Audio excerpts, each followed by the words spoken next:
A ideia hoje é o seguinte: a gente vai continuar tratando do que cuidava na semana passada, que é o fato jurídico, em especial o ato, né? A gente tem o ato jurídico e o ato antijurídico, e esses atos têm alguns pontos em comum que a gente, na semana passada, começou a ver. Hoje a gente vai tentar ver especificamente como é que funciona a questão da vontade. Como é que a vontade e a liberdade da manifestação da vontade influem no ato jurídico. E isso é bacana porque a gente vai conseguir, nessa dinâmica, discutir um pouco como é que é o papel do Poder Judiciário nessas decisões que eles estão sendo demandados a tomar, né? Essas decisões a respeito de lockdown e tal. Por que o Judiciário, na verdade, não pode, não deve tomar esse tipo de decisão? A gente vai ver hoje. Tem a ver com liberdade, democracia, essas coisas todas. Tá? Como é que isso Falando funciona? falando nisso, Rony Indeferiu indeferiu, né, muito professor? sabiamente. Aí a gente vai Bem ver por acho. que pelo sistema, sabiamente. Não que eu não sou nem contra nem a favor do lockdown, eu não tenho nem competência para dar opinião nisso. Mas não é função do judiciário discutir isso. Isso é função do poder executivo, do legislativo. O judiciário não tem que se meter nisso e a gente vai ver por que disso de acordo com a teoria do direito mesmo. Não é por uma questão de preferência política nem nada, não. Sei. Como é que isso funciona? Então, a gente vai começar dando uma olhada aqui. Deixa eu passar aqui para a tela para vocês. Assim como agora eles estão falando em reduzir o salário, né, professor? Pois é, também o judiciário não pode. Isso também é atribuição, se tiver que ser feito, é atribuição do poder legislativo e executivo, e a gente vai ver por que o judiciário não pode se meter nisso. Mas vamos andando aqui. Na semana passada, a gente viu que os atos jurídicos têm determinados elementos essenciais, que a gente divide em elementos essenciais de existência e de validade. Tá? Os elementos essenciais de existência são sujeito, objeto e forma, e hoje a gente incluiu um novo, que é a manifestação de vontade. A gente vai ver por quê.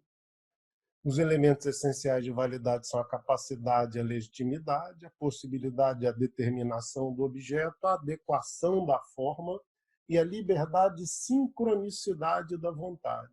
A gente vai entender por que isso está aí, qual é a graça dessa história, o que isso está fazendo aí. Bom, a capacidade para o ato jurídico, aquele negócio que a gente viu agora de capacidade e legitimidade, é a mesma capacidade que nós vimos para o ato em geral, para a vida civil. Né? É plenamente capaz o maior de 18 anos, relativamente incapaz o maior de 16 e o menor de 18. A legitimidade é outra história, é a pertinência subjetiva. Quer dizer, eu não posso assinar um documento em nome da Ellen, eu não posso assinar um documento em nome da Paula. Não dá para fazer isso. Não há como eu fazer isso, porque eu não tenho, embora tenha capacidade, eu não tenho legitimidade.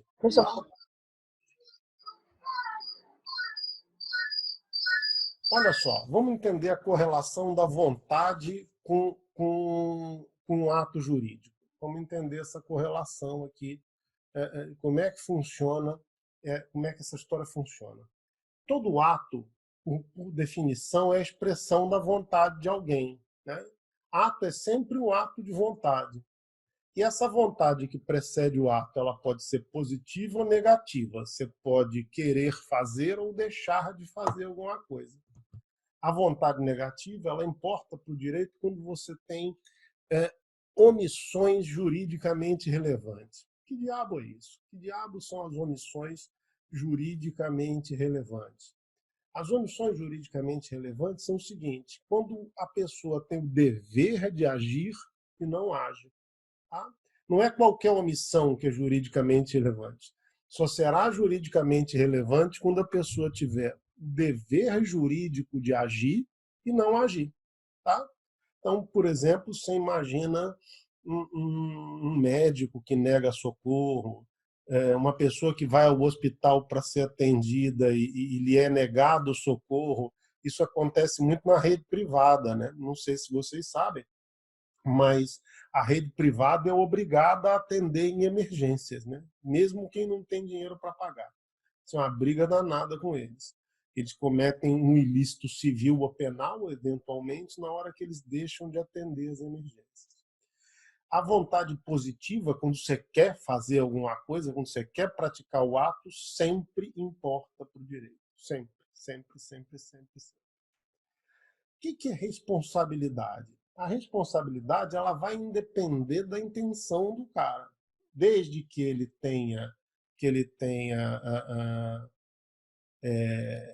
tenha praticado o ato, que ele tenha tido a vontade de praticar o ato, ele vai responder por isso. Tá? Não interessa se ele teve a intenção do resultado. Para o direito não rola sem querer. Não tem sem querer. Sem querer, você vai responder mesmo assim. Não tem esse papo de eu fiz sem querer. Não tem essa história, não. Bom, a vontade, a liberdade de vontade, ela está diretamente ligada à responsabilidade. Quanto maior for a liberdade da sua vontade para a prática do ato, maior será a sua responsabilidade. Tá? A gente vai ver que a responsabilidade se divide em responsabilidade patrimonial, que a gente chama de responsabilidade civil, e responsabilidade pessoal, que é responsabilidade penal. Bom, isso aqui está no arquivo errado. Deixa eu achar aqui. Mas, basicamente, é o seguinte, olha só. Na responsabilidade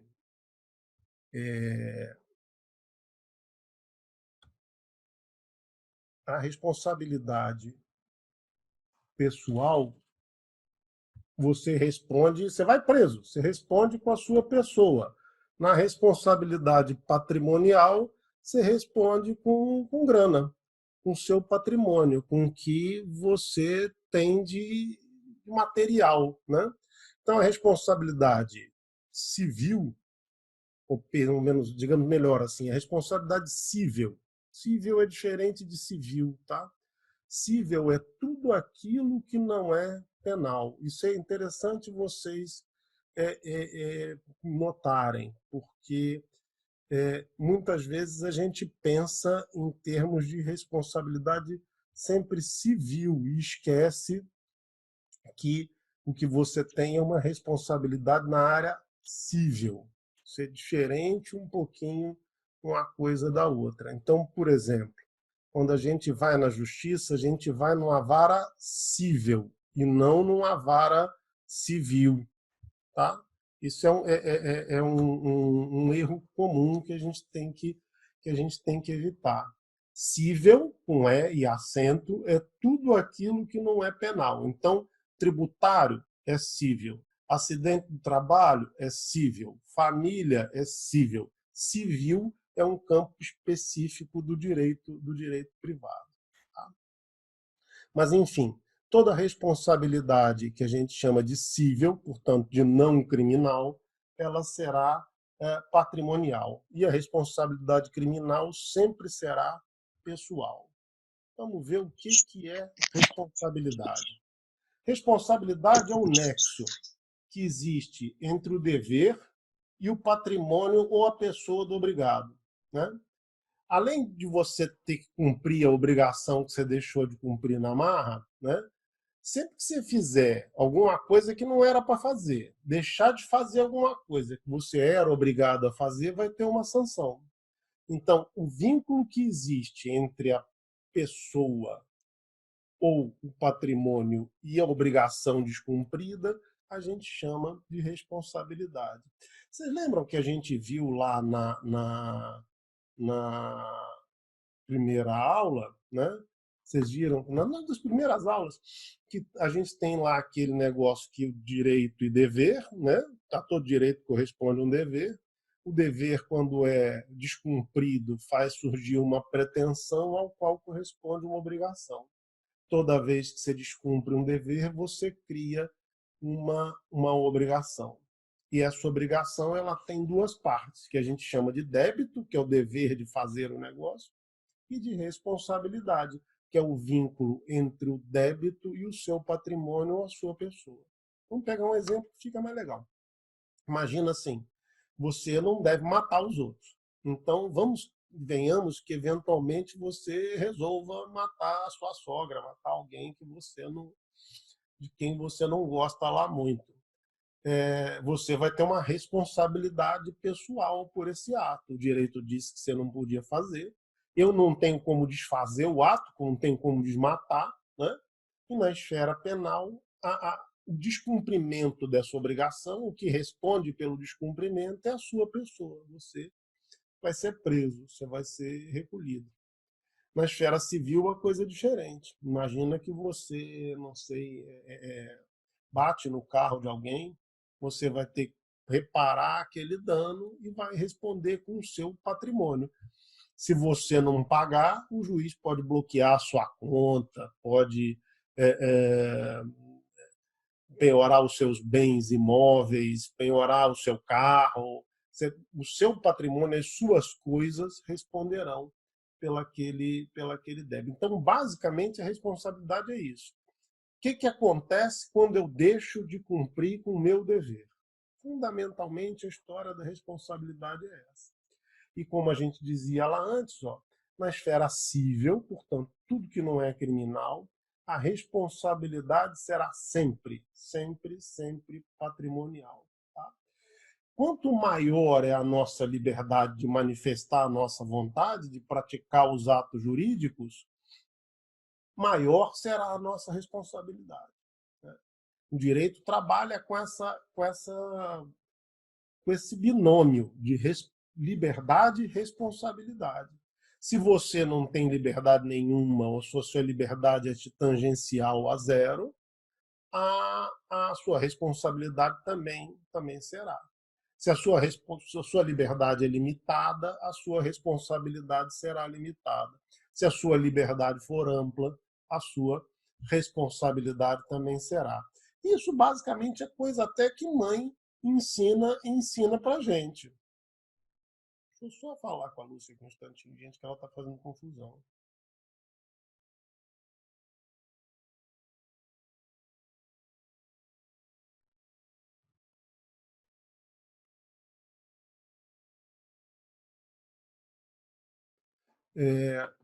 Então, mãe ensina isso pra gente, né? Ela vai te dar liberdade que você vai ter que exercer com responsabilidade.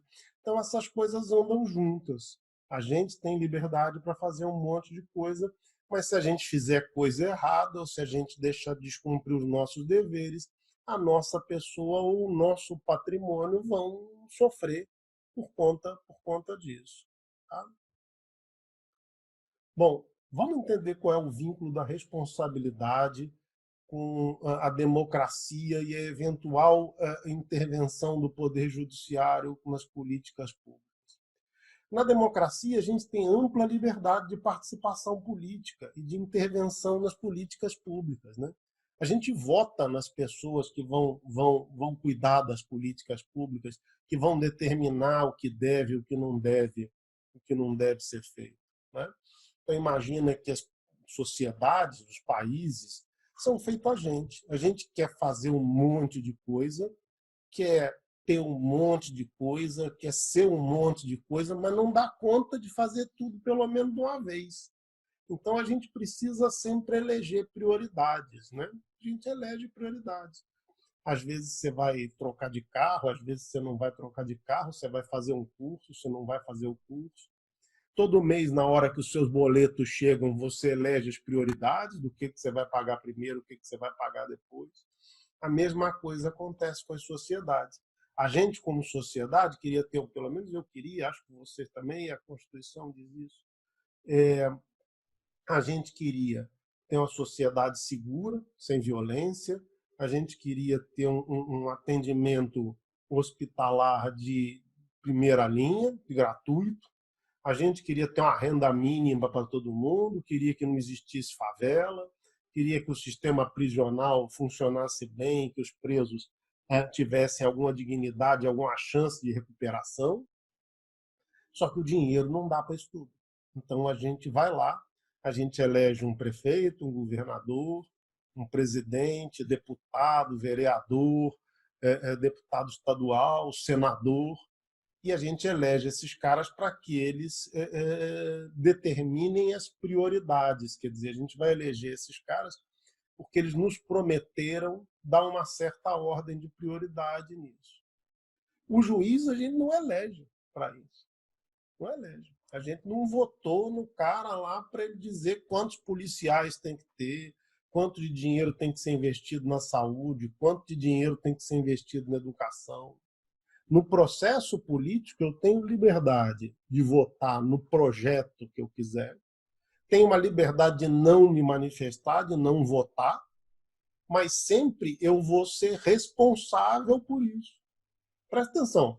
Se eu tive a liberdade de escolher um cara que vai eleger as prioridades e eu não participei ativamente dessa escolha, ou participei ativamente, mas escolhi mal, eu vou responder. Vou responder de que forma? Eu vou padecer, eu não vou ter hospital, ou eu não vou ter escola, eu não vou ter presídio, alguma coisa vai acontecer. Ah, mas como é que resolve isso? Na próxima eleição. Esse é o jogo democrático. A gente, na verdade, como povo, só vai aprender a votar na hora que a gente tiver que suportar as consequências do nosso voto, o que até hoje não vem acontecendo, porque sempre a gente arranja uma saída translocada, um impeachment, um golpe, não dá para viver assim.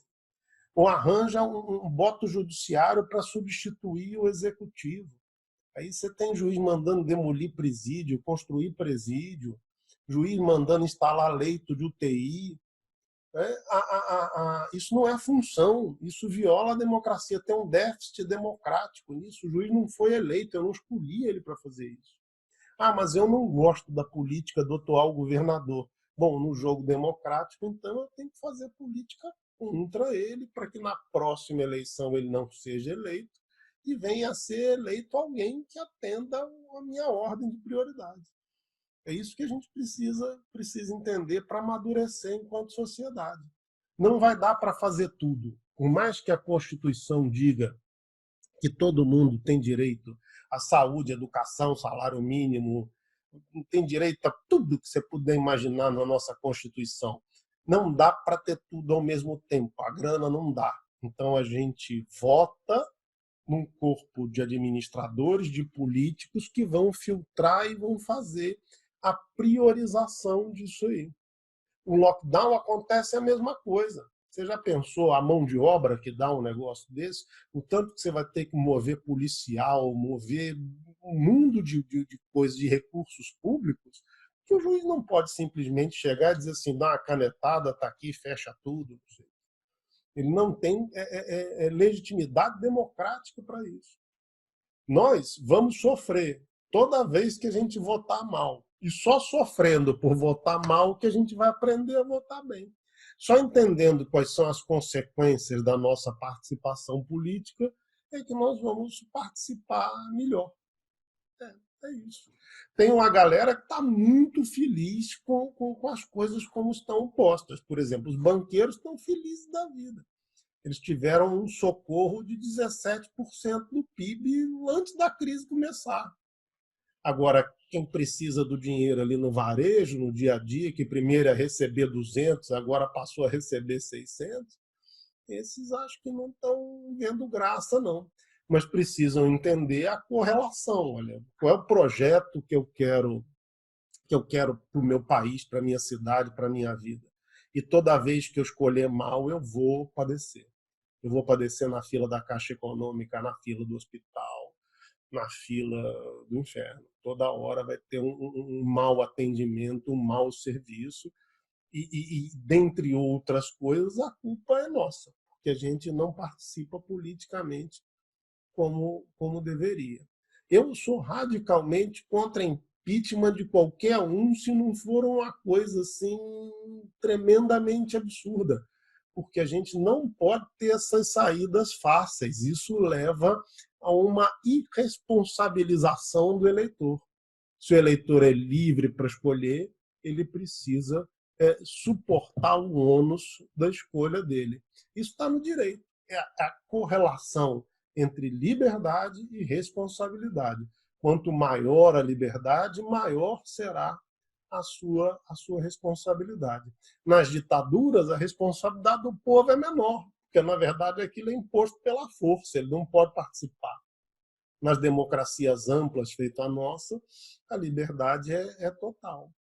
Vamos transferir essa história da liberdade e da responsabilidade, ou vamos voltar com ela para onde ela veio, que é para a esfera do direito civil e do direito penal. Imagina o seguinte, você tem um contrato com a companhia de energia. Você pode escolher outra companhia de energia? Não pode.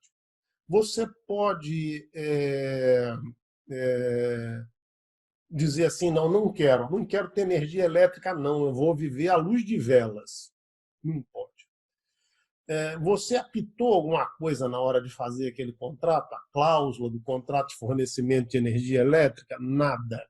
Aposto que ninguém nem nunca viu um contrato de fornecimento de energia elétrica. Eu sei que ele existe, que ele é registrado num cartório de títulos e documentos, mas eu nunca vi. Eu imagino que ninguém tenha visto também. Esse contrato ele tem uma força obrigatória muito menor do que um contrato que você faça de forma paritária com alguém.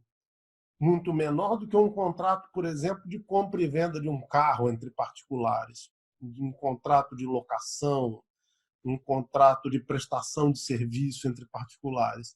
Esses contratos paritários, onde as pessoas que contratam têm uma grande liberdade, eles são muito mais obrigatórios, têm uma força cogente muito maior, portanto, os contratantes têm muito mais responsabilidade do que aqueles outros contratos que nos são impostos de alguma forma, que a nossa liberdade é tangencial a zero, é quase nenhuma. Tá? A mesma coisa vai acontecer no âmbito da participação política. Não é papel do Poder Judiciário ditar política pública nem dizer aonde o dinheiro vai ser investido. Esse papel é nosso, da sociedade, na hora que elege os seus representantes. Se elege mal, padece. Né? Não tem receita fácil para isso. Está na hora do nosso país crescer democraticamente e entender isso. Toda vez que a gente escolher mal, vai ter um preço. E a gente precisa ficar atento no projeto, que, na verdade, o que eu vejo nas eleições é que nenhum candidato diz assim, olha, o dinheiro é pouco, eu vou investir desse jeito. Todo mundo fala assim, eu vou investir em saúde, em educação, não sei o que, e eu fico olhando assim, investir quanto, investir como e o dinheiro saindo de onde? Né? A gente precisa começar a perguntar essas coisas para os nossos candidatos aos cargos eletivos. Por isso que o judiciário não pode, não tem juridicamente, não tem democraticamente, constitucionalmente, por que se meter em lockdown, que é justamente uma questão de política pública. Tá? Vocês estão entendendo aí a relação entre liberdade Professor, Oi? mas o MP ele pode recorrer com alguma Pode. argumentação mais forte? O MP pode e vai recorrer, provavelmente. O MP é parte, né? O MP funciona como um advogado da sociedade. Eles gostam de dizer isso. Mas o que eles fazem mesmo é acusar os outros na área criminal. Mas eles gostam de serem vistos como advogados da sociedade.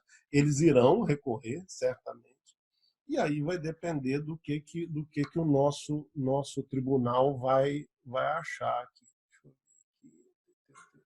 Professor, agora, Oi? independente de parte, independente de parte, de ser a favor ou não. Uhum. Ok, que o Ministério Público ele não tem poder para decidir, até porque a gente tem um governador aí. Mas se a sociedade, no caso, se os casos estão aumentando, o governador aparentemente ele só está prorrogando o prazo, né? Uhum. Então, esse novo decreto dele aí, acho que é até o dia 14 ou dia 15. Então, do jeito que está, provavelmente ele vai ter que prorrogar de novo, né? Do jeito que os casos estão. Hoje, se eu não me engano, ouvi falar que aumentaram os casos de novo, novos casos e casos de óbito. Aí, nesse caso aí, nem nesse caso o MP poderia dar uma... Aliás, o judiciário poderia dar um empurrão, digamos assim. Bom, em princípio não deve, porque, enfim, é o que eu te dizia, a gente escolheu esse governador aí, esse prefeito, esse presidente, vamos ter que dançar com eles até cair no chão. Não tem, e na próxima vez tentar escolher melhor, alguma coisa que seja mais de acordo com as nossas pretensões, entendendo que de vez em quando pode dar um problemão bíblico feito esse da quarentena, e a gente precisa de alguém minimamente preparado para isso. A Paula está perguntando em quais casos se aplica o lockdown. Não tem uma lei para isso. O que vai acontecer é que as autoridades sanitárias, as autoridades do Poder Executivo, podem entender que o isolamento social é o melhor remédio para essa pandemia, e que o único jeito de manter o isolamento social é recrudescendo e aumentando a política para manter as pessoas dentro de casa. Coisa que o povo não está fazendo muito, né? Eu vejo aqui da minha janela, o que eu vejo de tanto de gente na rua, tanto de carro na rua, parece que é uma semana normal, assim, né? Então não tem uma lei que diz assim, o lockdown é nessas situações.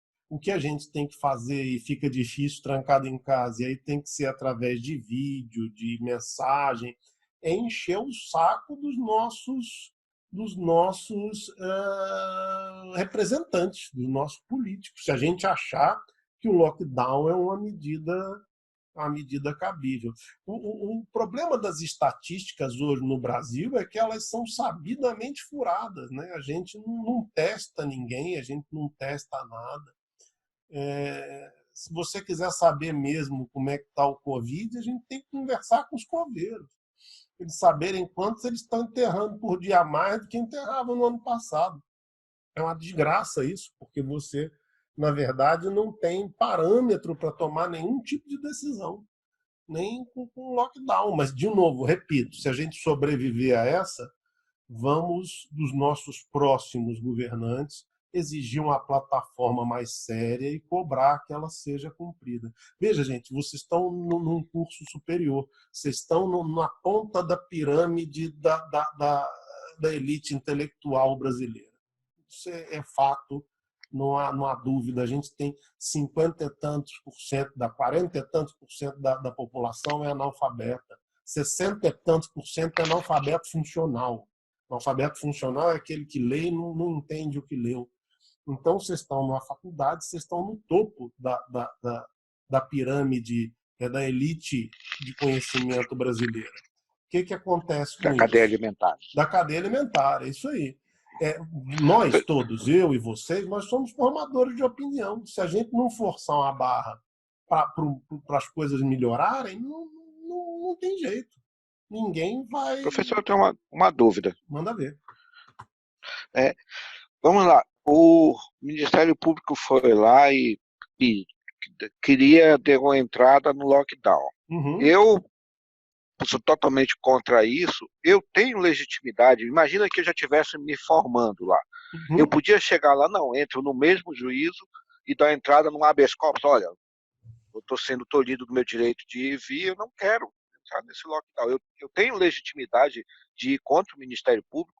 Ou seja, eu mesmo ajuizar uma ação. Uma ação. Você não pode se meter nessa ação do Ministério Público, porque isso é uma ação civil pública, ele é que é parte legítima, né? Você pode intervir nessa ação do Ministério Público a favor do bom andamento da justiça, isso qualquer um pode fazer, e você pode fazer uma ação individual sua contra o lockdown, até eventualmente um habeas corpus. Você acha que você tem o direito de ir e vir. E a habeas corpus tem uma coisa interessante, cara. Você pode fazer mesmo sem estar formado. Você sabe que habeas corpus não precisa de advogado, né? Qualquer um do povo pode fazer. Professor? Oi? Entendi, professor. Fala, João. É o seguinte, eu dei uma lida muito rápido nesse pedido do Ministério Público. Uhum.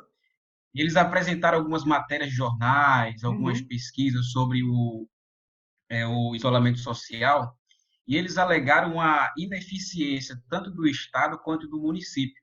uhum. Então, eles tomaram a frente dessas autoridades para propor uma solução. Como você estava falando, a gente tem que arcar com essa Com essa, responsabilidade, sendo isso, ou não. é, Foi uma escolha. Então, isso. o Ministério Público, né, toma uma posição que não é dele, Não é faz uma dele. avaliação e diz, Isso vamos aí, propor um lockdown, mas quem tem que propor são os governadores também, os prefeitos exatamente. de cada cidade Isso e aí. município, né? É isso mesmo. Se a gente deixa o Ministério Público e o Judiciário ocuparem esse espaço, a gente acaba virando aquele menino mimado, né? Quem tem filho sabe que não pode fazer isso. Aquele menino mimado que faz tudo de errado e nada tem consequência. E aí ele continua fazendo errado e nada tem consequência. Na democracia, votar mal tem consequência. Até a vida da gente está ameaçada agora, eventualmente, por conta disso. Né? Eu já falei para vocês que eu não sei realmente se precisa do lockdown ou não, mas o meu eu fiz. Eu estou aqui no Cafufo e não saio daqui. Eu estou contando que nem preso, riscando ali, assim, ó, tem 49 dias que eu estou dentro de casa. Né? Pelo sim, pelo não, daqui não saio. Eu não sei se vocês viram, o Supremo Tribunal Federal ele estendeu o trabalho remoto até esse ao dia 31 de janeiro de 2021. O Supremo vai trabalhar remotamente até 31 de janeiro de 2021. Não vai abrir o prédio, o povo vai trabalhar de casa, sessões vão ser virtuais até janeiro do ano que vem. Até o final de janeiro do ano que vem. Se era um pezinho que faltava. Pois é. Mas e outra coisa também, né? Vamos pensar nós aqui com frieza. É, as coisas passarem para esse tipo de aula que a gente está tendo aqui, para as sessões virtuais, já estava tudo mais ou menos ia acontecer, né? Ia acontecer provavelmente daqui a uns 10 anos, na hora que a gente tivesse uma tecnologia melhor, que a gente tivesse mais ambientado com isso. Ia ser nos próximos 5, 10 anos. Essa pandemia veio e empurrou a gente para essa história de uma vez, né? De uma vez a gente foi empurrado para isso. Paula, você está perguntando aqui essa história de um tipo de guerra, alguma coisa. A gente tem certos estados de exceção na Constituição, aonde os direitos sociais, os direitos individuais são suspensos. Tá? Tem certas situações aonde se você tiver uma guerra, se você tiver uma desordem generalizada, você suspende os direitos individuais e aí nem o habeas corpus, que o nosso amigo aqui queria, acontece. O lockdown, na verdade, é só uma medida sanitária, mas todos os direitos individuais são preservados, tá?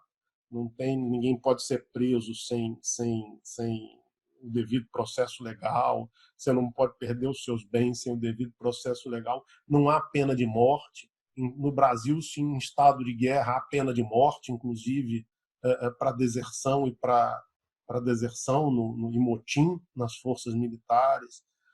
Então, o estado de guerra, o povo fica falando que é uma guerra contra o vírus, que é um inimigo.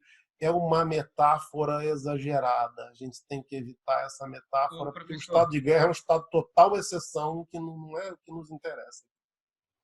Fala, João. professor, falando aí dessa questão dessa proibição, lá no pedido deles, eles colocaram e fizeram uma parte só sobre o poder de polícia, Uhum. que cabe à administração pública, e no caso, se o Estado ele tem um objetivo, a minha liberdade não pode ser uma barreira para esse objetivo do Estado, no caso, ser aí a questão da saúde. Uhum. E eles falaram e propor algumas medidas para, ou seja, na questão da ação do Estado em relação às pessoas que fazem uso da liberdade e criam essa barreira com o objetivo maior do Estado. Não sei como é que vai ficar a situação, né?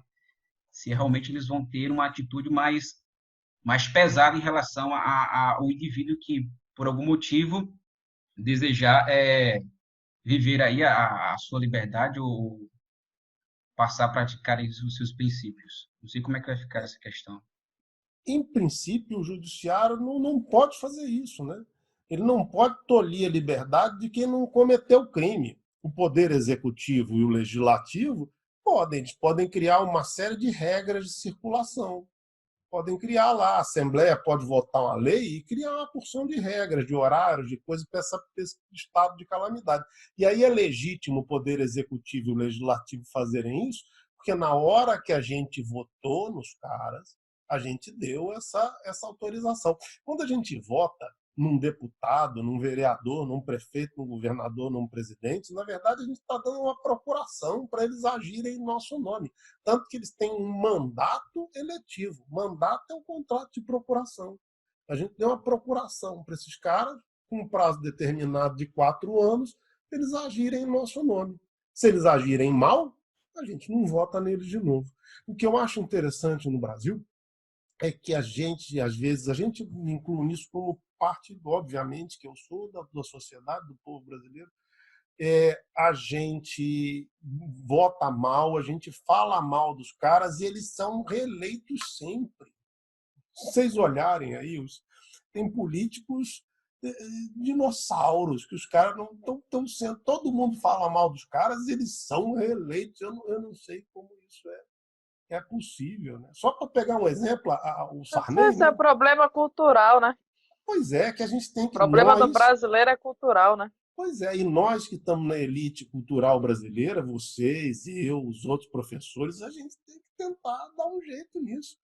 Sem radicalismo, sem nada disso. Eu acho que na política você tem que ter diálogo, até para você construir alianças. E não dá para ser aquele negócio de nós e eles, aquela bobagem.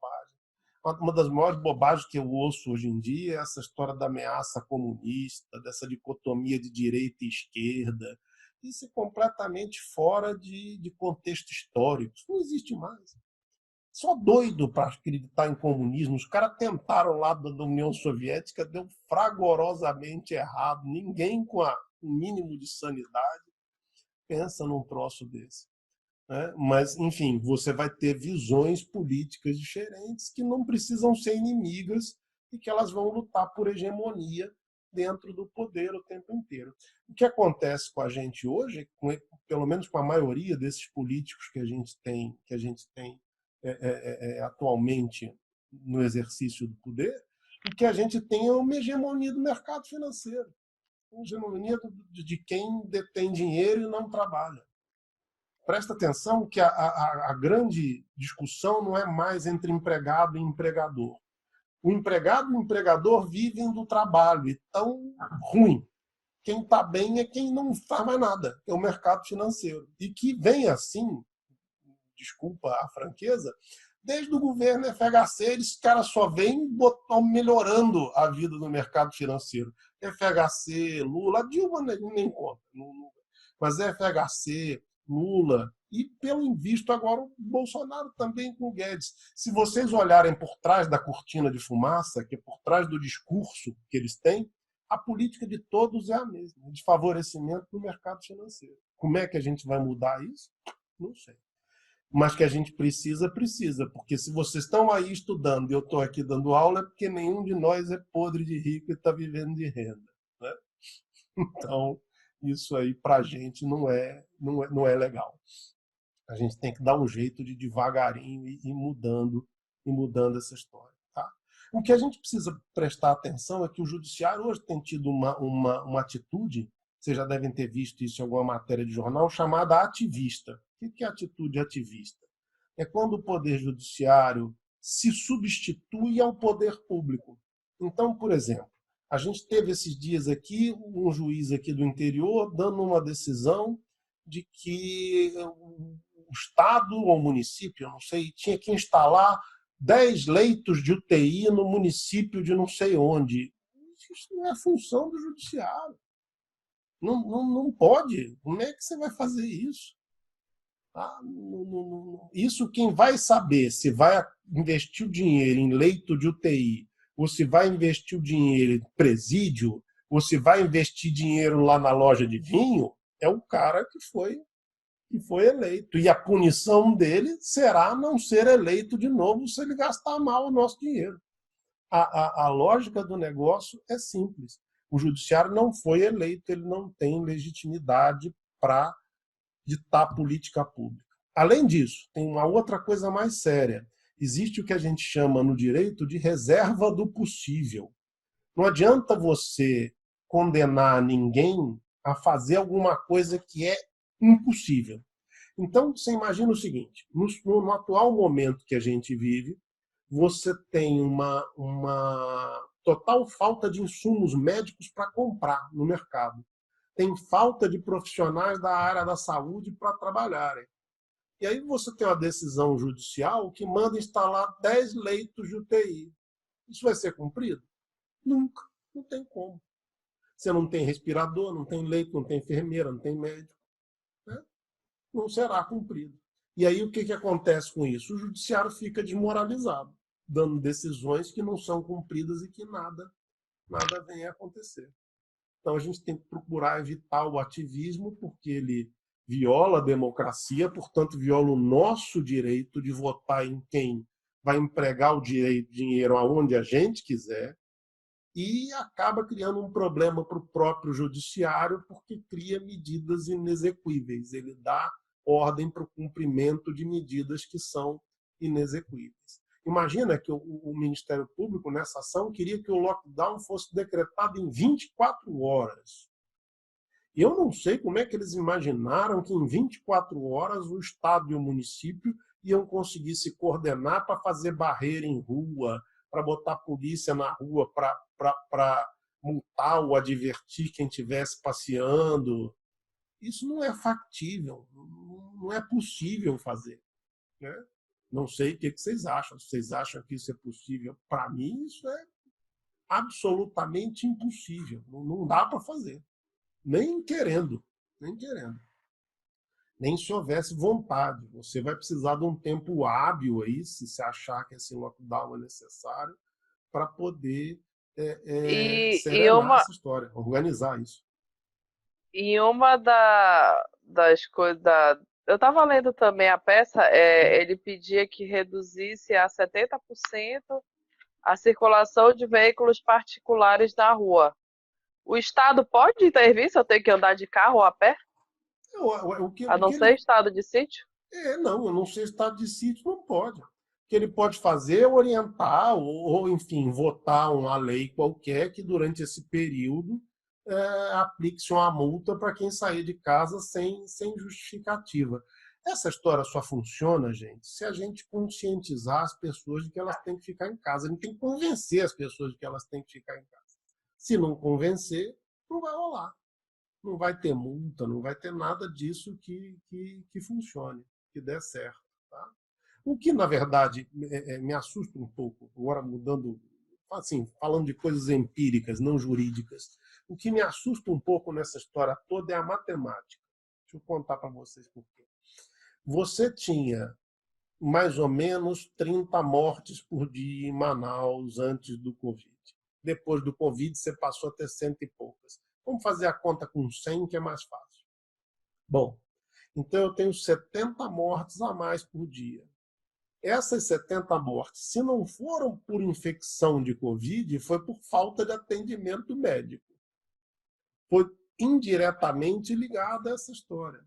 Tem alguma coisa nessa estatística que é muito esquisito. Não pode morrer 100 pessoas a mais por dia e você, ao longo de 15 dias, e você, no final, só ter 500 mortes por Covid.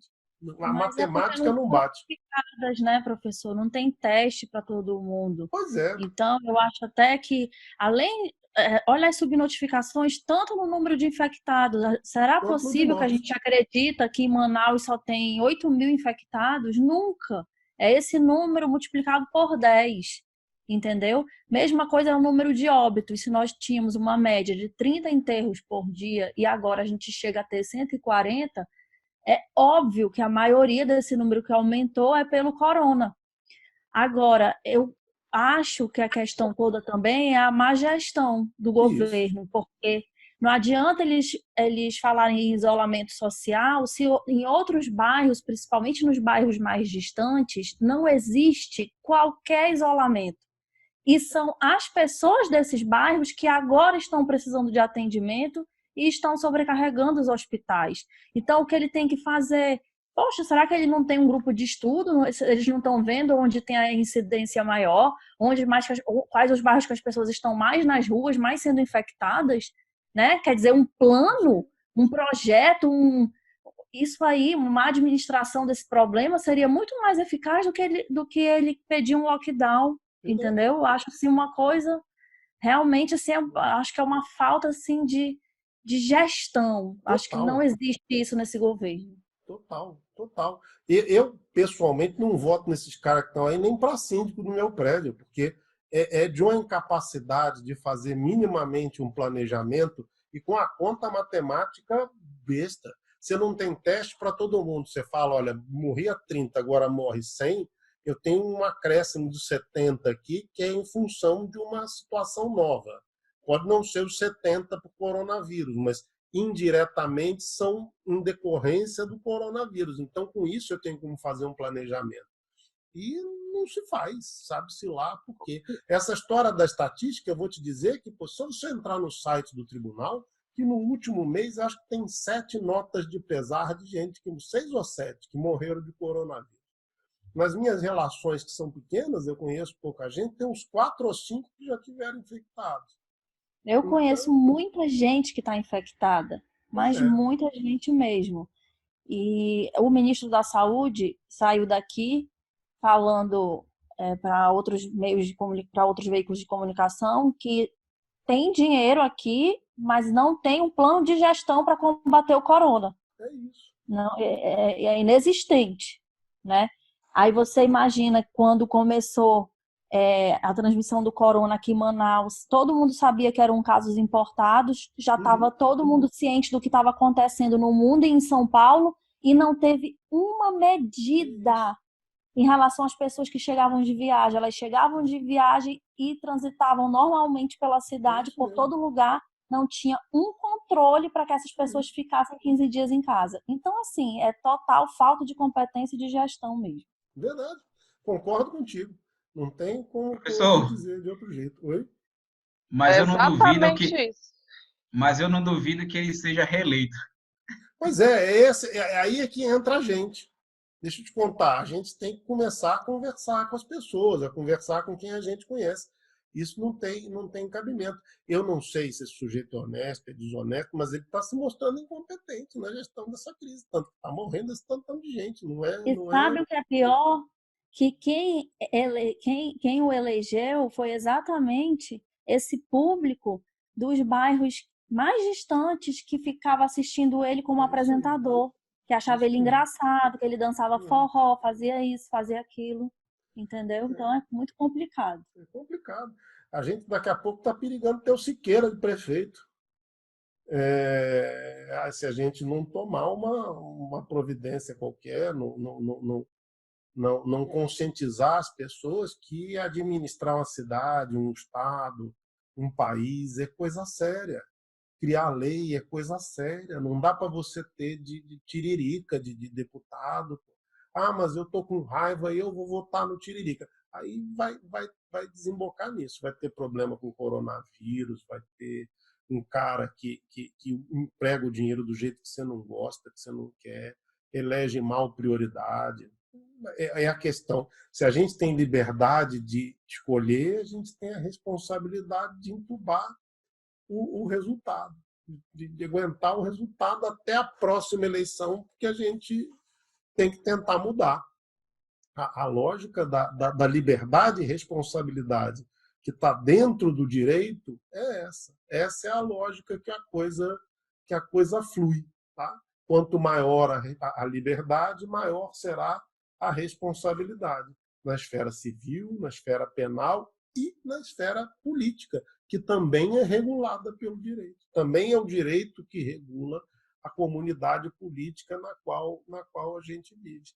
Então, nunca a gente pode esquecer desse binômio. e não pode admitir ser tutelado, seja pelo Ministério Público, pelos juízes. Não dá para a gente admitir isso. Se a gente, não, se a gente abrir mão dessa nossa liberdade para o Poder Judiciário, a gente cria a pior ditadura de todas, que é a ditadura dos juízes. Por que é a pior de todas a ditadura dos juízes? Porque em qualquer outra ditadura você pode recorrer ao judiciário. Na sistemática da tripartição de poderes, o judiciário tem a última palavra. Então, se o judiciário exerce a ditadura, você só pode chorar na cama que é quente. Não tem o que fazer mais. Então, toda ditadura é ruim, mas a do judiciário é a pior de todas e a gente tem que combater a todo custo, a todo custo. As decisões têm que ser técnicas dentro da legislação e de acordo com os limites de atuação do Poder Judiciário. Tem xixi aí? Tem xixi aí? Bom, então eu espero que vocês estejam pegando bem essa dinâmica aí da questão da manifestação da vontade com ato. Todo ato é ato de vontade. Não existe sem querer para o direito. O direito não tem essa história de sem querer. Todo ato sempre será ato de vontade e toda vontade implica em responsabilidade. Vamos nós aqui. Bom, vamos tratar de algumas coisas, porque a gente está falando de responsabilidade de vontade e isso se aplica a todo e qualquer ato, seja os atos jurídicos, que são aqueles de acordo com o direito, quanto aos atos antijurídicos.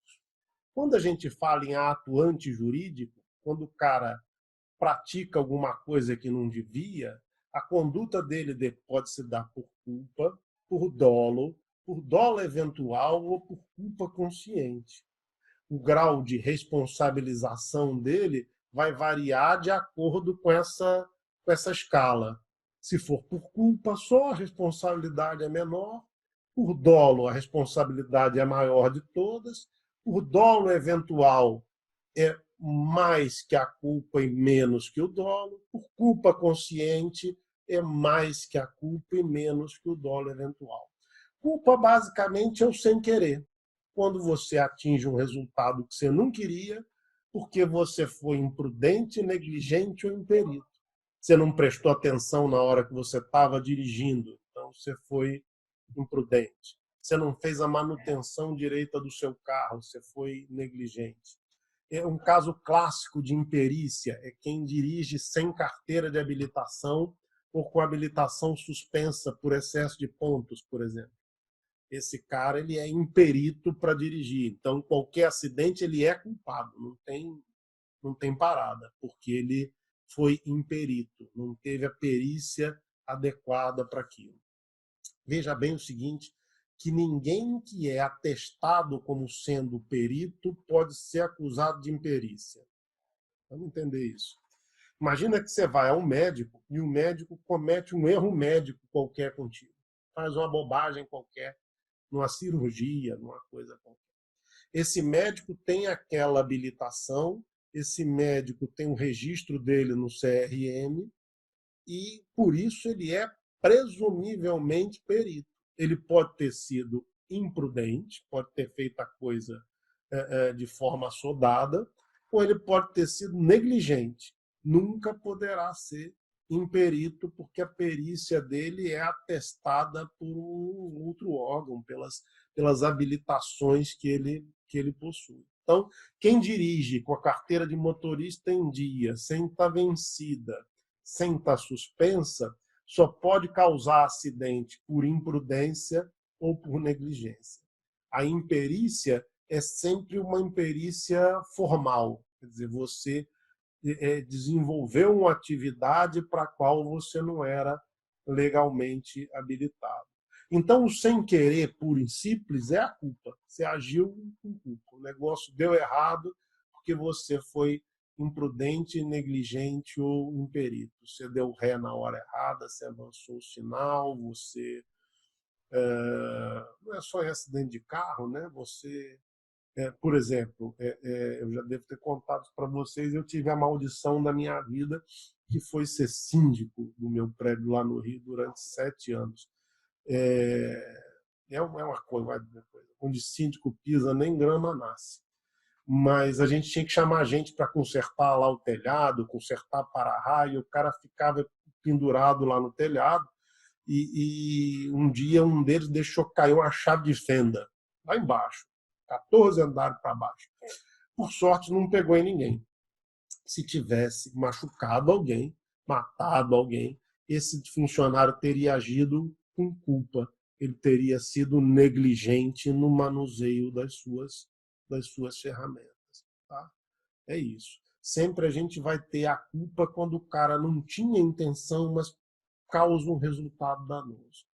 O dolo, cuidado que não é dolo, não tem acento, mas a pronúncia é dolo. É quando você quer mesmo praticar o resultado, você quer que o resultado aconteça. Você não está nem aí. Você quer que aquilo aconteça daquele jeito. Tá? Você saiu de casa para, não sei, dar uns tapas na sua vizinha. Você teve a intenção de fazer isso. Você riscou o carro do vizinho que estacionou na sua vaga. Você teve a intenção de fazer isso. Tá? Isso é o dolo. O dolo é quando você quer mesmo o resultado. A gente chama de conduta dolosa, quando você quer que aquilo aconteça. O dolo eventual é e daí? Eu vou fazer aquilo. Pode ser que dê errado, pode ser que dê alguma coisa de errado, mas se dane, eu vou fazer mesmo assim. O exemplo clássico do dolo eventual eu não sei como é que o nome é aqui. No Rio a gente chama de pega, em São Paulo eles chamam de racha. É aquela corrida de rua de carro assim que não é habilitado, que é no meio da rua, assim, um monte de garotão, uns carros saem apostando corrida pelas ruas da cidade. Isso é tipicamente dolo eventual. O sujeito sabe que ele pode matar alguém, ele sabe que ele pode causar um acidente e não está nem aí. Se acontecer, aconteceu, que se dane. Eu não quero nem saber disso, não me importa se vai acontecer. Eu vou praticar aquela ação porque me interessa praticar e o outro não me diz respeito. Tá? Esse é o dolo eventual. E a gente tem uma sutil diferença para a culpa consciente. A culpa consciente é assim: eu sei que eu sou imperito, eu sei que de repente eu estou agindo de forma imprudente, ou negligente não dá, mas eu estou agindo de forma imprudente ou eu estou sendo imperito naquilo ali. Mas ainda assim eu vou praticar aquela ação. Mas diferente do dolo eventual, eu não quero que aquilo aconteça. Eu não quero que o evento danoso aconteça. Eu faço o possível para ele não acontecer. Mas eventualmente eu posso ser imprudente ou imperito. Imagina o seguinte, que em casa de repente alguém passa mal, tem uma chave de um carro e a única pessoa que está na casa que pode prestar socorro não tem carteira de motorista. Ele vai sair, vai dirigir, vai fazer o socorro dessa pessoa. Ele sabe que ele é imperito oficialmente, que pode causar um acidente, mas ele não quer de jeito nenhum. Ele procura evitar que isso aconteça, mas eventualmente ele não dá conta de evitar que isso aconteça. Então tem uma sutil diferença entre a culpa consciente e o dolo eventual. A diferença de cível para cível? Mole. Civil para cível. Olha só. Imagina assim, a Paula está perguntando no chat, só para a gente voltar atrás, porque pode ser a dúvida de mais alguém. Imagina que o direito tem dois grandes grupos. O direito penal, onde a sua responsabilidade é pessoal. Você responde com a sua pessoa. Quando você faz alguma coisa de errado, você tende a ir preso. A maior parte da responsabilidade penal ela é pessoal. Você responde contigo, com a sua pessoa. Esse é o direito penal. Do outro lado, a gente tem todos os demais ramos do direito, onde a responsabilidade é patrimonial, é grana, mufunfa. Esse outro ramo de direito a gente chama de cível, cível. Tá? Dentro da área cível, que é tudo que não é penal, a gente tem direito civil, direito de família, direito tributário, direito comercial, direito internacional, tem todas as sub-áreas que não são penal. Então, de um lado você tem o penal, do outro lado você tem o cível. No cível, você vai ter junto tudo aquilo que não for penal. Então, por exemplo, família é da área cível, mas não é direito civil. Direito civil só regula a responsabilidade entre os particulares. Tanto que você tem lá a vara especial de família. Embora o direito de família esteja dentro do Código Civil, a rigor não é área civil mesmo. A área civil é contratos, obrigações, responsabilidade civil. Tá? É isso aí. Por exemplo, o direito tributário. O direito tributário está no outro código. Tem um Código Tributário Nacional. Você tem lá as varas de fazenda pública, que, em regra, cuidam do direito tributário aqui no estado do Amazonas. São do âmbito cível, quer dizer, não são penais, mas não são na esfera do direito civil, que cuida das obrigações, dos contratos, das relações entre os particulares. Por exemplo, direito do consumidor. Direito do consumidor não está na esfera do direito civil, mas é cível, está nesse grande guarda-chuva que é tudo aquilo que não é penal. Foi, Paula? Não sei. Te respondi? Pensa aí. Respondeu, professor. Obrigada. Tá bom. Querendo é só perguntar, tá? Fiquem à vontade. Tá? Vocês conseguiram pegar mais ou menos a diferença da culpa para o dolo eventual e para a culpa consciente? Deu para entender? O mais difícil aqui, o mais sutil, é a diferença do dolo eventual para a culpa consciente. Dolo eventual e a culpa consciente, a diferença deles é que no dolo eventual o sujeito não está nem aí se o resultado vai acontecer ou não, e na culpa consciente o cara não quer que o resultado danoso aconteça, embora ele saiba que isso é possível. Tá? Essa diferença aqui ela é relevante na medida em que a sua responsabilidade será maior quanto maior for o seu grau de intencionalidade. Então, vamos imaginar que alguém num acidente de trânsito, sem querer, mata uma pessoa atropelada. Se não estava bêbado, se tinha carteira de motorista, se passou no teste do bafômetro, a conduta é culposa. Se você estava bêbado, não tinha carteira de motorista, não passou no teste do bafômetro, em regra você vai ter dolo eventual. Você sabe que aquilo pode acontecer e tá nem aí. Faz assim mesmo e o outro que se dane. Tá? O dolo eventual você vai ter um grau de responsabilização menor que o do dolo, mas maior que o da culpa. Ok? Problemas com isso, criança? Então, vamos seguir. Olha só. A manifestação da vontade. Todo ato é precedido de uma vontade que precisa se manifestar de algum jeito. Né? Se a vontade está lá só no meu interior e eu não manifesto essa vontade, ela não adianta de nada, ela não serve para nada, essa vontade. Essa vontade precisa aparecer no mundo, ela precisa se manifestar no mundo para que ela tenha efeitos jurídicos. A gente diz que as manifestações de vontades têm determinados elementos. Esse é MV aqui, a gente chama de elementos da manifestação da vontade. São elementos internos e externos. Internamente, você tem que ter a vontade de manifestar uma vontade qualquer. Você tem que ter a intenção de produzir o resultado e você tem que ter um motivo para aquilo.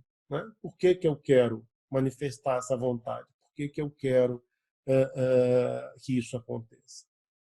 Externamente, essa manifestação ela pode ser expressa ou tácita. Expressa ela pode ser verbal ou escrita. Então vamos imaginar que um de vocês aí me empresta um dinheiro e a gente faz esse contrato verbal. Eu falo aí, me empresta um dinheiro até semana que vem.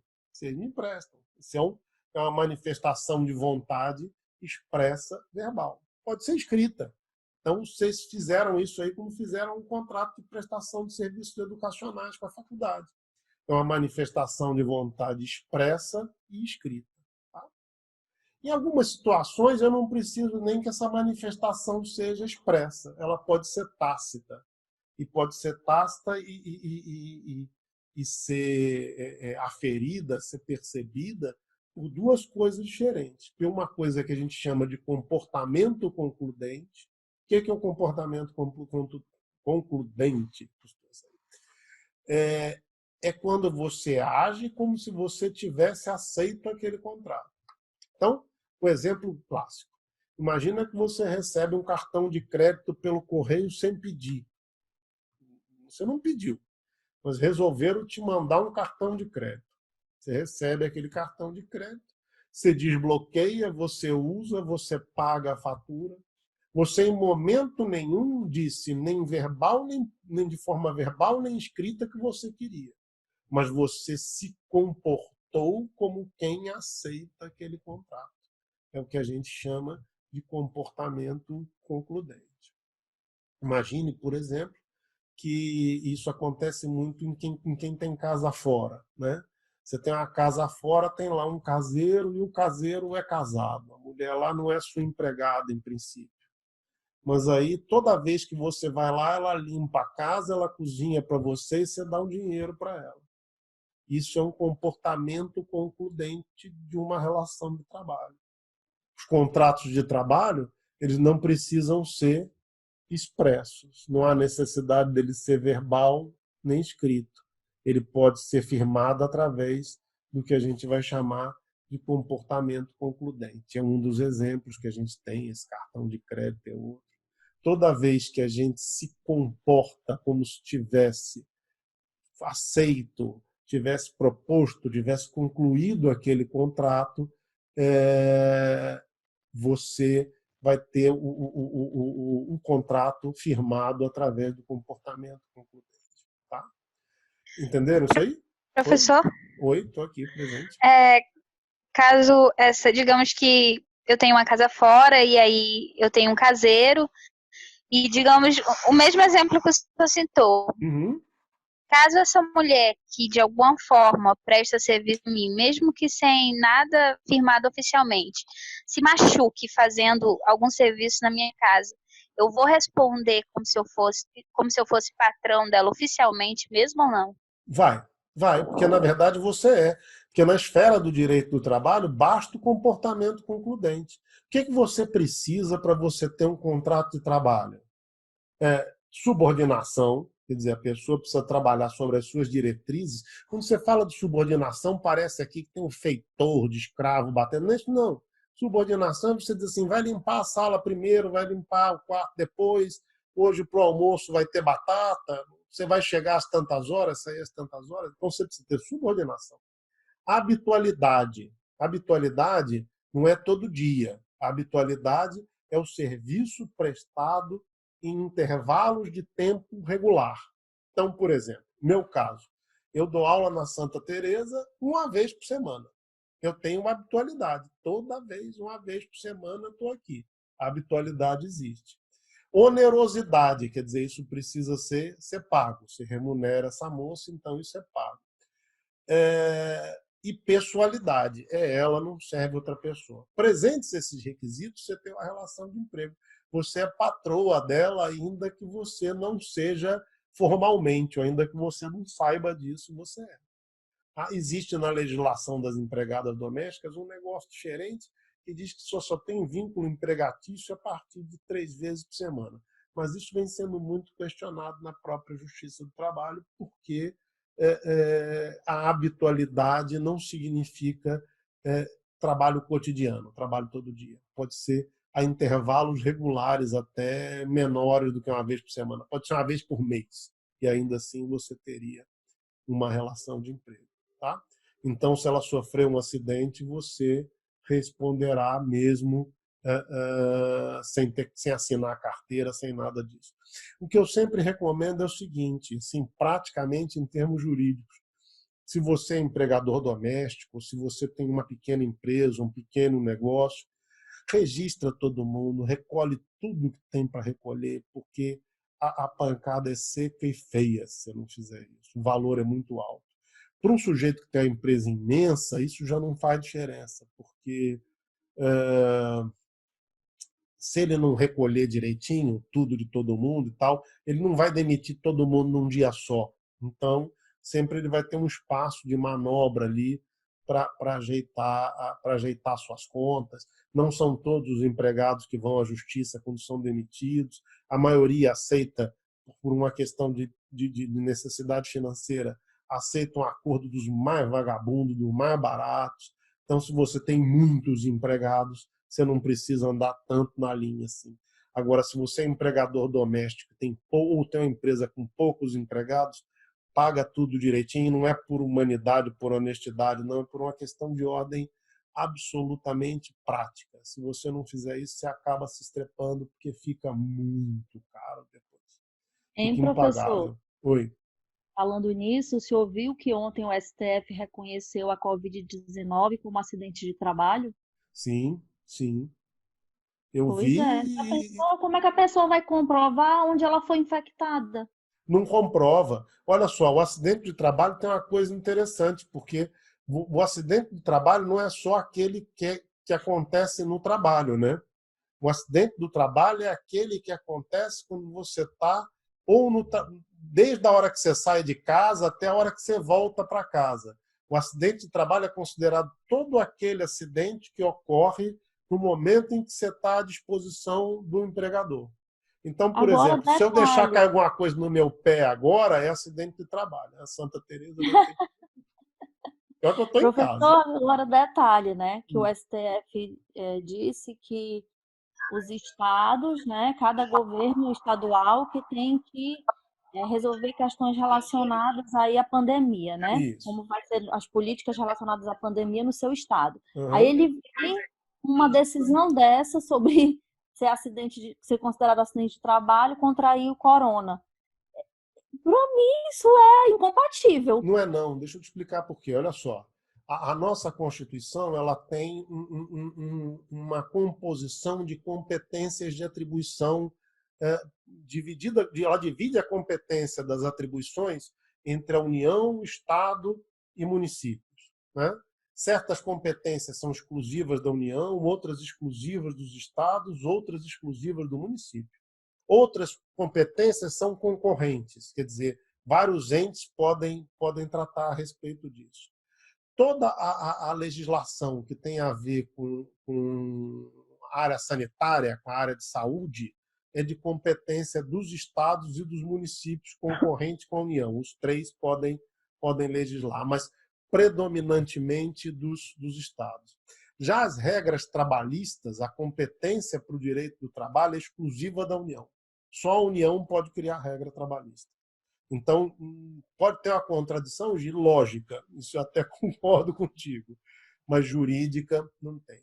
É uma contradição lógica porque o STF ainda está muito preso, talvez por conveniência, né, a essa dicotomia patrão-empregado que existe na cabeça das pessoas. E essa dicotomia não tem sentido. Não tem sentido. Falo com experiência de quem já foi patrão de um monte de gente, já foi empregado de um monte de gente, já contratei um monte de gente, já demiti um monte de gente, já fui demitido um monte de vezes. Então, eu tenho experiência de vida nesse negócio. O grosso das empresas brasileiras não são grandes grupos econômicos. São empresas que estão se virando ali para conseguir a subsistência. E você atribuir mais um ônus a essas empresas é uma insanidade. É uma insanidade. Empresas que, na maioria das vezes, já estão quebrando aí por conta do corona. Mas nesse caso aí do STF que ele decidiu, já há cooperativas aqui mesmo, aqui em Figueiredo, que eles já fizeram adicional de insalubridade, né? Ou periculosidade, eu não lembro. E esse adicional, ele já não neutraliza essa decisão do STF, não? Por isso? Não, vamos entender por que Porque já está pagando? Não, vamos entender por que não. Olha só, o adicional de insalubridade, de periculosidade, eles funcionam como uma pré-tarifação de uma indenização que você poderia vir a receber por certos riscos da sua atividade.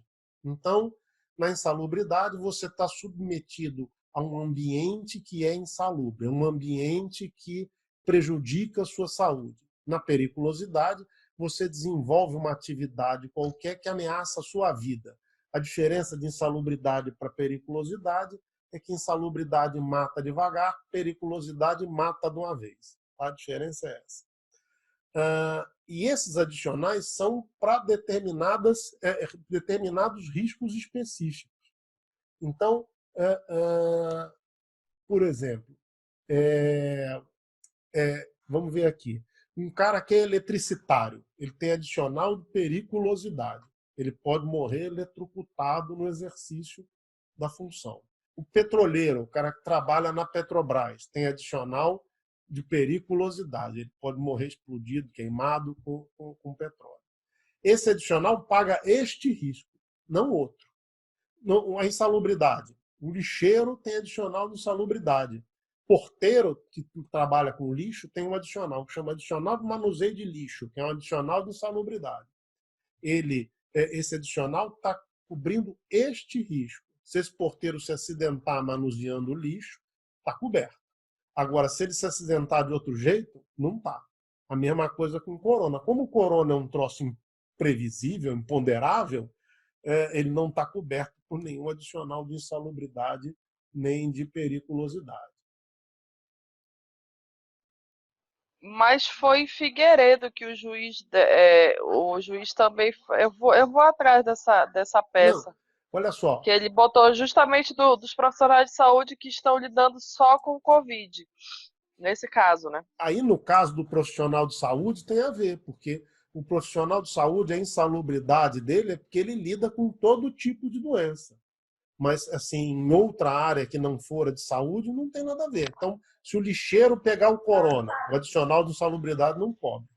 O profissional de saúde cobre, porque o risco que ele está exposto é de qualquer doença, inclusive o corona.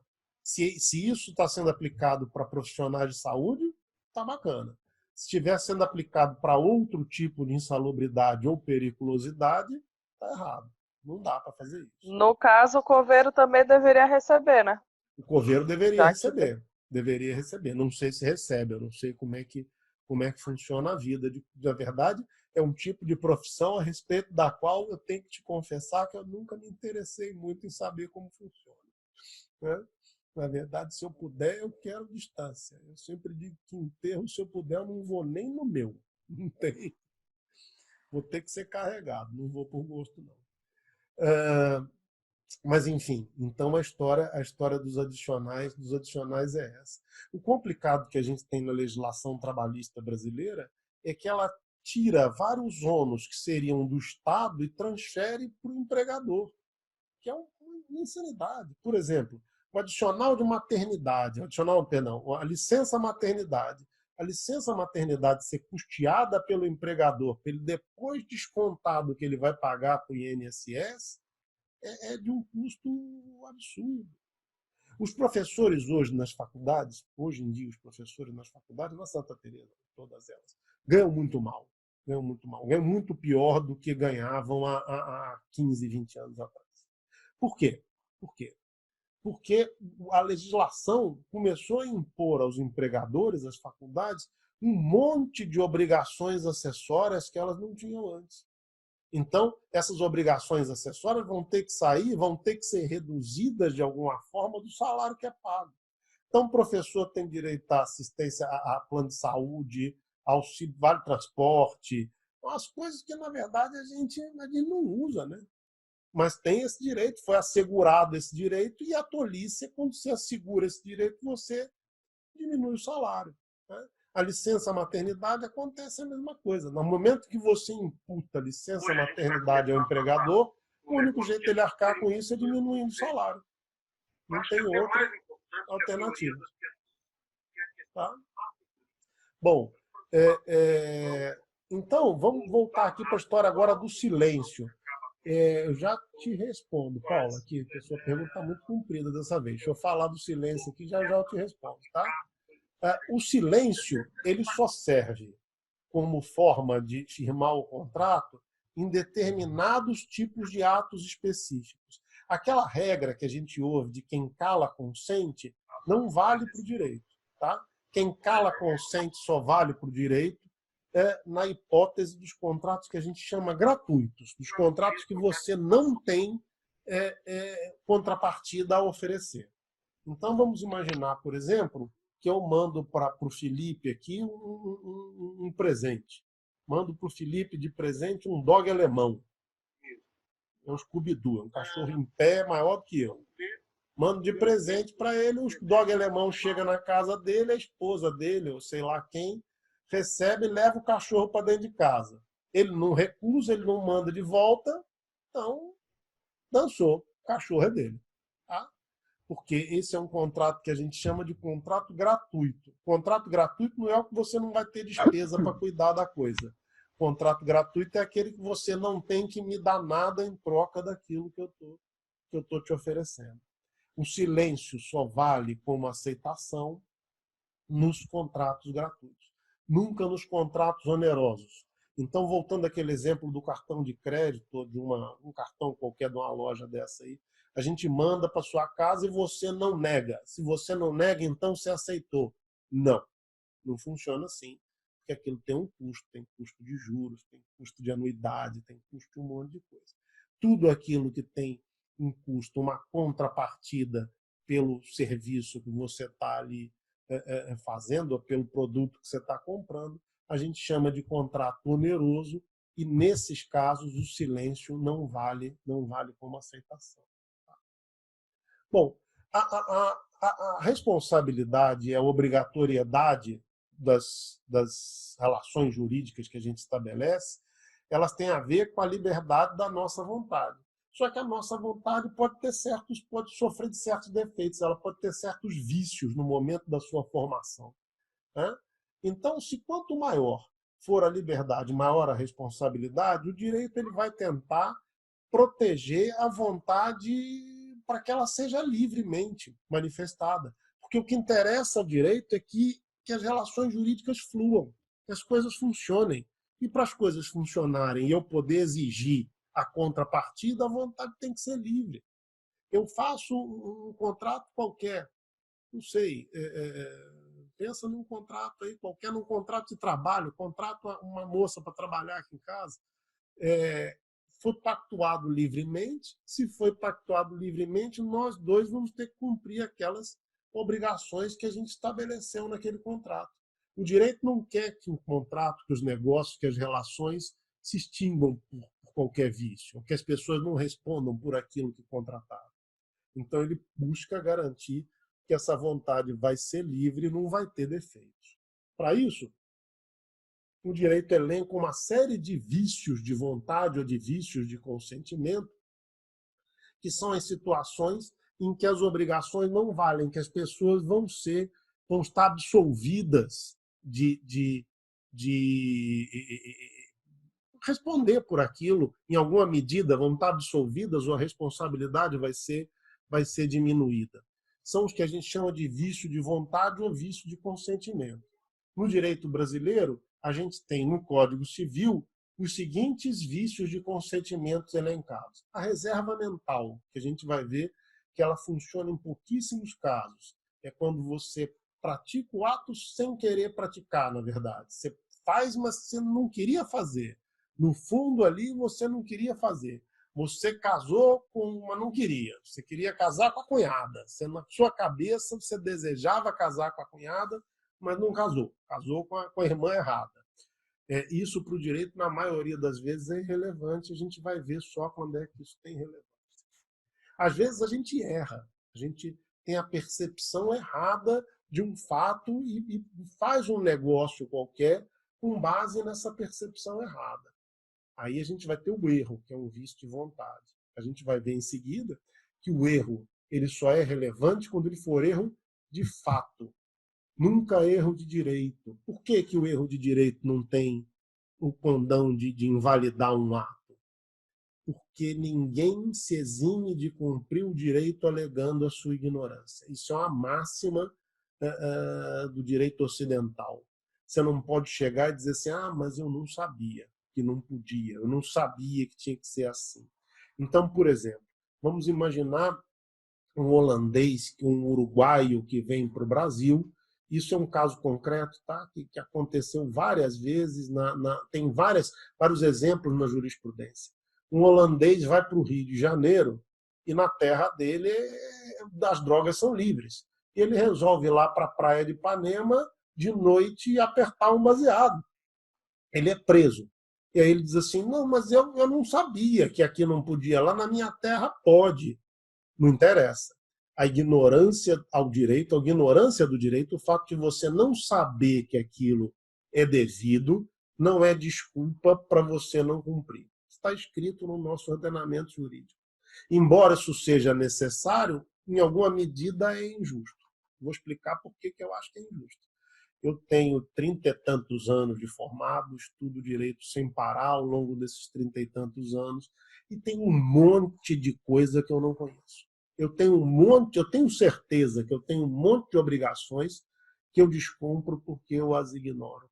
O nosso país tem uma parafrenia legiferante, a gente tem lei para tudo, então a gente acaba que descumpre. Agora, se eu, que tenho 2 graduações, mestrado, doutorado, o diabo, e não sei todos os direitos que eu tenho, imagina o semi-analfabeto que está lá morando na comunidade. Ele vai descumprir, sim, achando que está fazendo certo. Ele vai descumprir achando que está tudo de boa. E não está.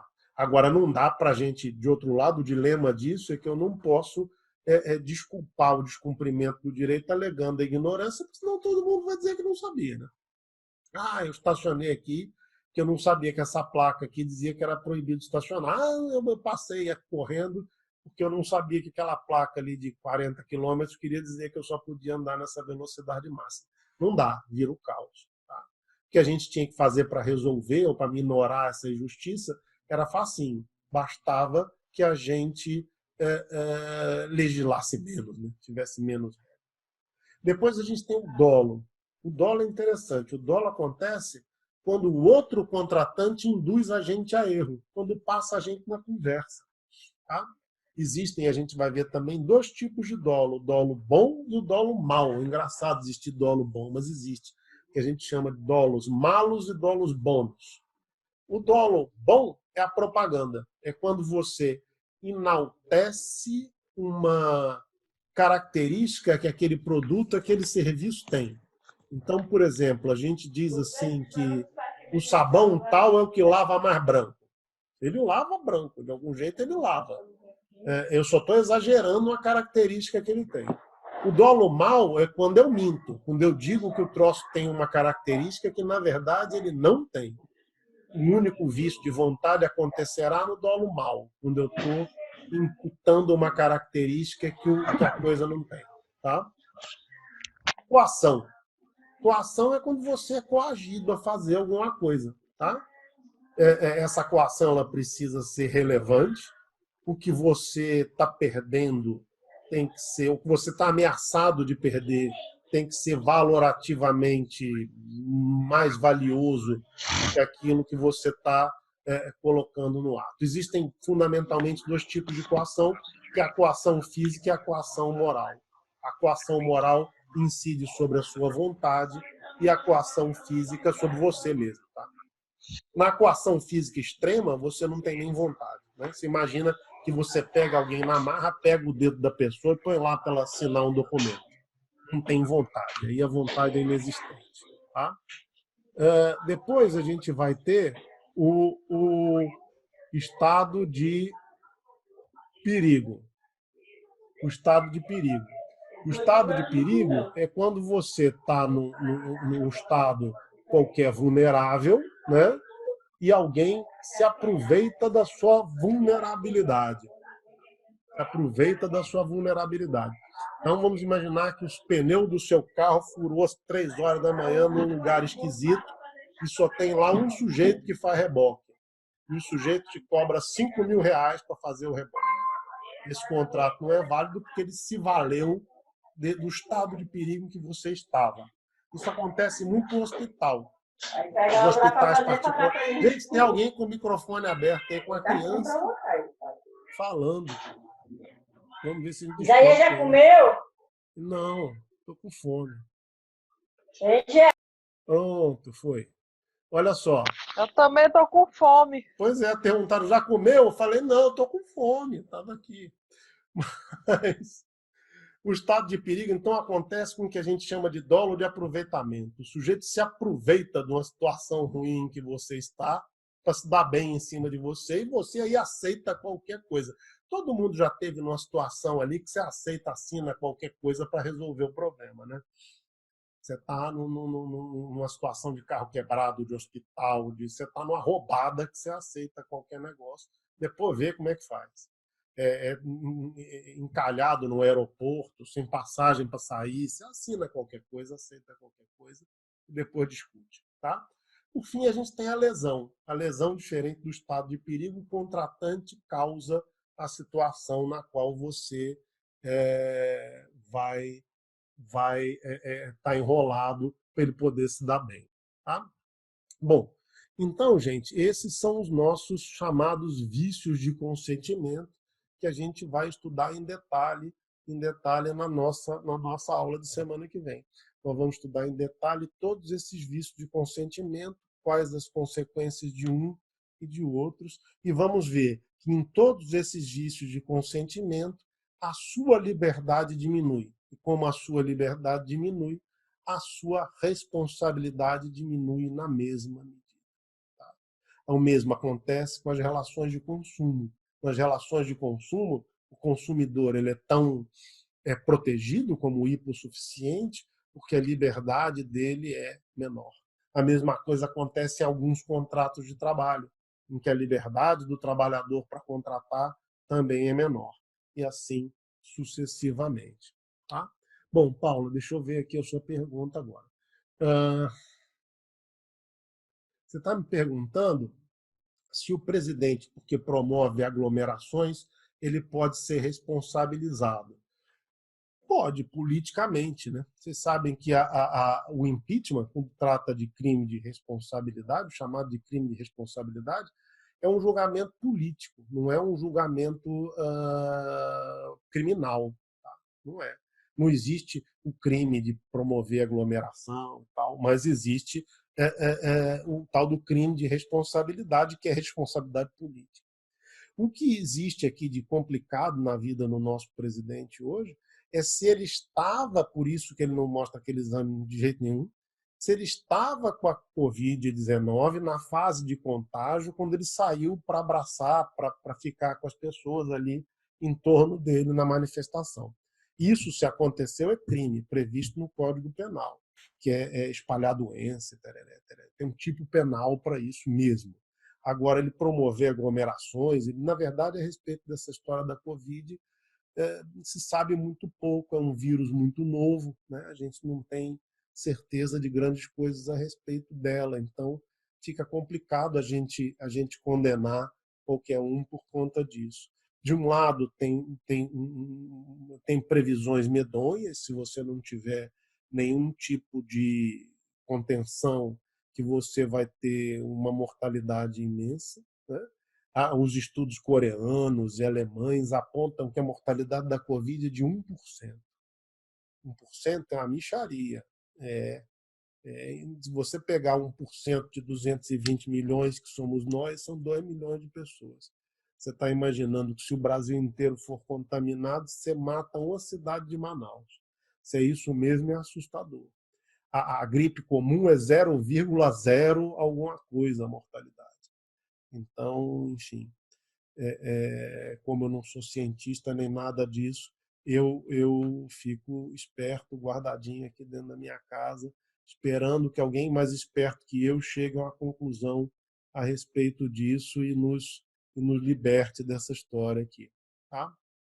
Bom, crianças, dúvidas? Tem dúvidas a respeito da nossa questão da responsabilidade, do vínculo da responsabilidade com a liberdade, o fato de que o nosso ato é sempre um ato de vontade?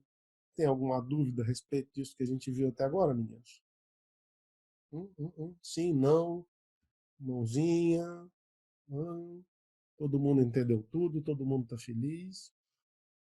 Tudo certo, Tudo Só tô certo? com fome. Foram falar de comida ainda, agora me Pois deu é, fome. por falar de comida, oferecendo e tudo, pô, não dá para passar pelo Oferecendo, computador. perguntando se tá com fome Tá ainda. com fome, pô? Não tô com fome, é verdade. Bom, crianças, então é isso. Por hoje a gente fica por aqui. Muito obrigado pela presença. A Lúcia Viana, nossa coordenadora multimídia, ela não conseguiu entrar na sala pelo Zoom. Ela diz que só consegue entrar pelo Google Meet. Bom, eu vou tentar marcar a nossa aula da semana que vem pelo Google Meet. Não tem muito mistério para mim, que eu tenho a conta lá do G Suite e a assinatura aqui do Zoom. Então dá para jogar de um pelo outro. Então na semana que vem eu vou mandar o link para vocês. Não estranhem que vai ser pelo Meet, para nossa coordenadora poder vir dar uma fiscalizada na gente e contar para vocês a respeito da prova. Tá? Ao longo da semana agora eu vou mandar para vocês a ideia da gente aqui para dos exercícios, tá? Como é que a gente vai corrigir os exercícios? Aí vocês estão me pedindo aqui bons livros sobre teoria do direito, tem um monte. Eu vou fazer o seguinte, olha só, eu vou tentar, eu tenho muito livro em PDF, tá? Tenho uma biblioteca de quase 4.000 livros em PDF. Eu vou separar aqui o que eu acho mais bacana para vocês e vou postar no nosso grupo do WhatsApp, tá? Se for muito grande para o grupo do WhatsApp, eu vou tentar, eu mando para a Fernanda, que eu acho que é representante de vocês, e ela passa por e-mail, tá? Então, eu passo para vocês livro aí na boa. Eu descobri o Jander, ó, que esquece o microfone ligado, oferece comida para a gente, depois não dá.